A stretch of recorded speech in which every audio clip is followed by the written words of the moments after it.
Okay, everyone, let's dive in. The Amazon Great Indian Festival 2025, it's almost here, kicks off September 23rd. Our goal today, not to just tell you to shop, but to actually give you a strategy. Think of it like a playbook, how to navigate this massive thing and actually get the best value. Exactly. Because, let's be real, an event this big, with so many offers, it's easy to get overwhelmed. Information overload is definitely a thing. So yeah, a plan is crucial. We need to break down the structure, the key dates, how the bank offers work, how they stack up, and importantly, where Amazon seems to be putting a lot of focus this year. We're hearing a lot about deals, like up to 70% off on small and medium businesses. Right. Let's nail down the basics first. Confirm details. Sale starts officially September 23rd for everyone. But the key date for anyone really planning is 24 hours earlier. Prime members get that early access. And that early access window is, well, it's critical, especially for those really popular items. Think new phones, suit and appliances, things that often sell out super fast, sometimes in the first few hours. If you wait until the 23rd, honestly, you're competing with, well, basically everyone for whatever's left. And like you mentioned, that focus on local businesses seems really prominent this year. We're definitely going to spend some time digging into that, how to actually find and make the most of those up to 70% off deals, specifically from Indian SMBs. All right, let's get into the money side of things. The foundation of most people's saving strategy here is usually the bank offer. This year, it looks like the main one is a flat 10% instant discount. That's with SBI debit cards, credit cards, and also SBI credit card EMI. That 10% is the headline grabber. But this is where you need to pay attention. Read the fine print. There are always caveats. Always. You absolutely have to check the terms and conditions. First thing to look for, the minimum transaction value. You need to spend a certain amount just to qualify for that 10%. Okay, so you hit the minimum spend, then what? There's usually a catch, right? Like a maximum discount. Precisely. The discount cap is super important. Usually there's a cap per order. And often there's another larger cap for the entire festival duration across all your orders. You need to know these numbers. Let's say it's capped at, I don't know, $1,500 at Halbert per order and maybe $7,500 total for the whole sale. Knowing that lets you plan your purchases smartly to actually use as much of that potential discount as possible. Right. So it's not just about finding a deal, it's about structuring the buy. This is where that stacking strategy comes in. We're talking potentially the product discount itself, plus maybe an Amazon coupon you collect, plus maybe an exchange offer if you're trading something in, plus the 10% SBI discount. And sometimes even some Amazon Pay cashback or rewards layered on top. It can get complex. You really need to look at that final price at checkout. That's the only number that truly matters. And think about that per order cap. Say the cap is $1,500. If you buy two big things together for $50,000 in one order, you only get that $1,500 off once. Okay, so splitting the cart, that sounds complicated, but maybe worthwhile. Like, if I split that $50,000 into two orders of $25,000 each, assuming both qualify, I could get $1,500 off twice. So $3,000 total. Theoretically, yes. Financially, that could be the smarter play, if you manage it right. But you have to weigh the pros and cons. You might end up paying shipping twice, depending on the items. You're managing two deliveries. And the big risk, the second item might sell out while you're busy checking out the first one. Okay, yeah. That's a real risk during these big sales, which leads us nicely into preparation. Exactly. Preparation is key. This isn't something you start thinking about on September 23rd or even the 22nd. You need to start, like, now. We've pulled together a kind of pre-sale checklist based on what usually works. Step 1, and it sounds basic, but seriously, do it. Build your wish list now. Add everything you're even thinking about buying. Why? Because the app uses that list. When the sale goes live, especially during early access, you'll see the price drops instantly on your listed items. No searching needed. And use the app's tools, right? Deal notifications, especially for those lightning deals. Those can be amazing prices, but they are super short-lived and stock is always limited. If you see one you want, you have to be ready to buy immediately. Absolutely. And get your payment methods sorted beforehand, that SBI card. Check the expiry date. Check the credit limit. If you're considering EMI for a larger purchase, like a TV or laptop, check your EMI eligibility with SBI now. Don't wait until checkout. Nothing worse than finding the perfect deal only to have the transaction fail because of a limit issue or an unexpected block. Good point. And the simple stuff, too, logistics. Check your saved delivery addresses, make sure the PIN code is correct, especially if you want faster delivery. And any KYC stuff, know your customer checks for things like Amazon Pay Later. Get that done well in advance. Oh, definitely the KYC. You don't want your payment failing or getting delayed because they need a last-minute identity verification just as stock is running out. Do all that admin now. And remember, Prime isn't just about getting in 24 hours early. It usually means faster delivery options too, which can be nice. Also, for anything you really want, have a backup plan. Maybe two backup options. Assume your top choice might just vanish in minutes during that Prime early access rush. Be ready to pivot. Yeah, solid advice. And know the difference between deal types. Lightning deals require instant action checkout immediately. Deal of the day offers last longer, maybe 24 hours, but stock is still finite. Don't assume it'll still be there by evening just because it's a deal of the day. Okay, so we've got the financial strategy, the prep work. Now let's focus on what to buy, and particularly that area Amazon seems to be highlighting. The big discounts, potentially up to 70% off, specifically on products from small and medium Indian brands, SMBs. This feels like a win-win, right? Potential savings for you, plus supporting local entrepreneurs. It definitely is. And this is where, you move beyond just comparing specs on electronics. Under this SMB banner, you can find some genuinely unique things. Handcrafted items, artisanal foods, regional specialties, things you wouldn't normally find easily. Also home improvement items, interesting kitchen gadgets from startups, maybe unique decor.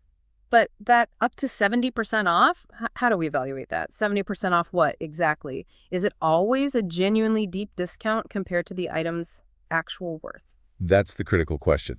A percentage discount on a mass-produced widget is easy to calculate. Yeah. For S&B products, it's different. You need to look beyond just the percentage. Read the description carefully. What are the materials? Is it handmade? What's the story behind the brand or the maker? The value here isn't just the discount number. It's the uniqueness, the quality, maybe the sustainable sourcing. You're looking for value, not just cheapness. Okay, that makes sense. Yeah. So thinking about the festive season coming up, Diwali, Navratri, what kind of SMB products should people specifically look for? Well, definitely things that enhance that festive feel. Look for unique handcrafted decor items. Dayas, turins, wall hangings maybe, artisanal foods and sweets, special regional snacks you can't get everywhere, high-quality textiles for gifting or home use. Also, check out kitchen innovators, maybe small appliances or tools from Indian startups.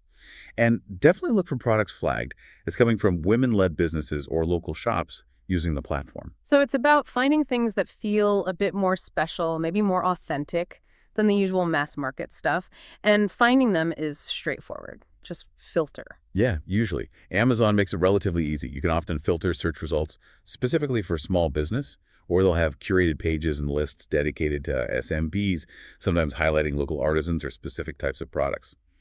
The real benefit here is getting something unique, often high quality, maybe at a price you wouldn't see outside the sale, and knowing you're supporting a smaller Indian business. Okay, great. So keeping the SMB focus in mind, let's quickly run through the usual big categories. Where do the major deals typically show up during this festival? Right, the usual suspects.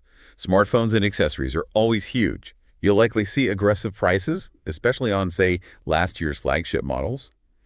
But don't just look at the sticker price. Check the exchange bonus for your old phone that can make a massive difference. And look for bundles, like screen protection included. Laptops and tablets, what's the angle there usually? Often geared towards students or creators. So, think Ultrabooks, maybe some decent mid-range gaming laptops. The key saving mechanism here, beyond the initial discount, is often no-cost EMI offers combined with exchange deals. That can really help with the upfront cost. Then the big stuff, TVs, fridges, washing machines, ACs. Yeah, major appliances. Deals can be great, but logistics are critical here. Before you hit buy, check everything. What's the delivery timeline? When can they actually install it? What's the warranty situation? Is it directly from the brand or the seller? Getting a massive discount on a washing machine doesn't help if it takes 3 weeks to get it installed. Definitely. And Amazon's own stuff. Echo devices, Fire TV, Kindles. Oh yeah, those are almost always the doorbuster or headline deals. If you're looking to build out your smart home ecosystem or just want a new Kindle, this is usually the time. We should also mention fashion, beauty, home, and kitchen, right? Especially with festivals around the corner. Absolutely. These categories are massive during the sale, specifically for festive prep. People stocking up on ethnic wear, home decor, kitchen supplies, gifting items. Here, it's often less about one huge discount and more about collecting and stacking specific coupons. Maybe bundle offers on consumables on top of the base sale price and the bank discount. Okay, we've covered finding deals and prepping. Now let's talk about staying safe and making smart choices. How do you avoid pitfalls during such a huge sale? This is crucial. Sales like this attract all sorts of sellers, not all of them top-notch. So first defense, check the seller rating. Prioritize sellers with high ratings and lots of recent positive reviews. And look for those badges. Fulfilled by Amazon and the Prime badge. These generally mean Amazon handles the storage and shipping, which usually translates to more reliability and easier returns if needed. Reviews can be tricky, though, can't they? How do you sift through them effectively? You have to be critical. Use the filters. Look specifically for verified purchase reviews. That means the reviewer actually bought the item through Amazon. Pay more attention to recent reviews, as product quality or seller service can change. And look beyond the star rating. Read what people are actually saying. Buyer-submitted photos in the Q&A section can also be incredibly revealing about the product's real-world quality and features. And what about those big percentage off claims? Sometimes they feel optimistic. They often are, or at least need context. Always do a reality check. Is the discount off the absolute latest model or a slightly older version? Sometimes the huge discount only applies to one specific color or size that's less popular. Compare the final price against what similar items are selling for elsewhere or what it costs before the sale. Don't be hypnotized by the percentage. Focus on the final price and whether it represents good value to you for that specific item. Good point. And for anyone buying for a business, there's a specific check they need to make, right? Regarding taxes. Yes, absolutely critical for business buyers. If you need to claim GST input tax credit, ITC, you must confirm beforehand that the seller provides a proper GST invoice. Don't just assume they will. Ask the seller directly or check their profile. Getting that GST invoice is key to claiming back the tax component, which is a significant saving in itself. Right. So verifying the GST invoice isn't just paperwork. It's actually part of ensuring you're dealing with a compliant and likely more reliable seller. Exactly. A seller who is organized about GST compliance is generally more professional overall. It's a good indicator. Also, for any expensive purchase, double-check the return window, the replacement policy, and make sure the warranty offered is valid and ideally from the brand or an authorized seller. And quick reminders. If you're exchanging an old device, check its value and condition requirements carefully before you agree to the exchange. Wipe your data completely. And for big items like TVs or fridges, use that open box delivery inspection. Check for damage before the delivery person leaves. #tag out trouble. Wow, okay, that was a lot, but hopefully super useful.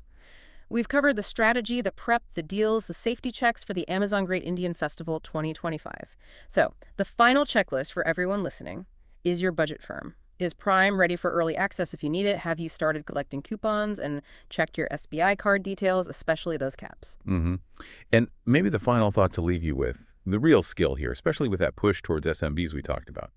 It isn't just about grabbing that initial 10% discount. That's just the start.